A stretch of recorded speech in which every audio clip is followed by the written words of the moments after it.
এত মজা, এত মজা, এটা যে এত মজা যদি আপনি মিস করেন তাহলে সারা জীবন আফসোস করবেন। হ্যালো এভরিওয়ান, আসসালামু আলাইকুম। কেমন আছেন সবাই? দেখে নিশ্চয়ই বুঝতে পারছেন আজকে একটা রেসিপি হবে, দুর্দান্ত রেসিপি, যেটা কিনা আমার হাজবেন্ড করছে। তো এটা কিন্তু খুবই ইজি, আর রেসিপিটার নাম হচ্ছে চ্যাপা শুটকি ভর্তা। এটা কিন্তু স্মোকি ফ্লেভারের একটা ভর্তা হবে, খেতে অসম্ভব মজা। এর জন্য শুরুতে রসুনগুলোকে হালকা রোস্ট করা হলো, যেটা হচ্ছে তেল ছাড়া, যেটাকে আমরা ফ্রাই করা বলি। তো হালকা ব্রাউন কালার হওয়ার পরে ওটাকে উঠিয়ে নেওয়া হয়েছে। তারপর বেশ খানিকটা পেঁয়াজ আর আস্ত কাঁচামরিচ দেওয়া হয়েছে। সব কিছুই ফার্স্টে কিন্তু তেল ছাড়াই এভাবে তেলে নিতে হবে। আর এই পেঁয়াজটা ততক্ষণই ভাজতে হবে যতক্ষণ না এর উপরে একটা ব্রাউন কালার ভাব আসে। তো এই যে ফাইনালি হয়ে গেছে, এখন এটাকে এর ভেতরে একটুখানি অয়েল দিয়ে দিয়েছিল আমার হাজবেন্ড, যেহেতু করেছে তো আমি এটা দেখে দেখে ভয়েস দিচ্ছি, একটু এলোমেলো হয়ে যেতে পারে, আপনারা একটু অ্যাডজাস্ট করে নেবেন।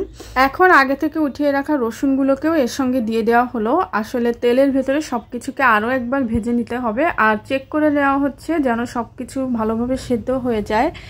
তো ফাইনালি এটাকে উঠিয়ে নিতে হবে। আর কড়াইটা কিন্তু কিছুটা কালচে হয়ে গেছে, পেঁয়াজ রসুনের গায়ে যে একটা কষ ভাব থাকে ওটার জন্য, এতে ভয়ের কিছু নেই। এবার আরেকটি তেল দিয়ে চাপা শুটকি দিয়ে দেওয়া হচ্ছে, আর এখানে 4টার মতো চাপা শুটকি আছে।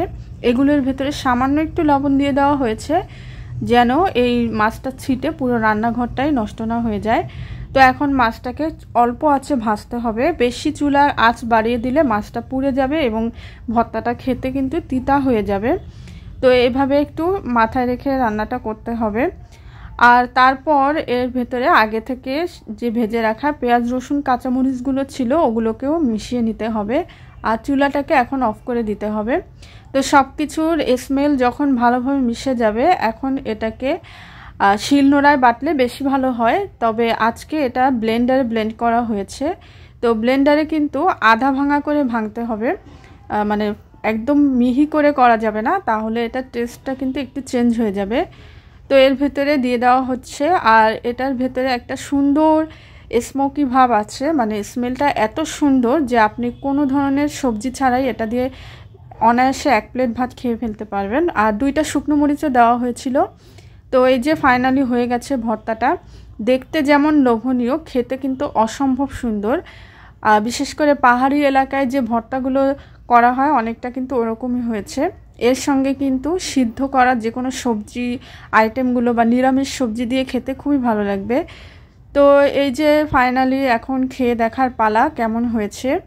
তো আপনাদের ভাইয়া একটু টেস্ট করে দেখছিল, আর দেখেই বোঝা যাচ্ছে খুবই লোভনীয়। আমারও খুব ভালো লেগেছিল। তো ভালো থাকবেন সবাই, আল্লাহ হাফিজ।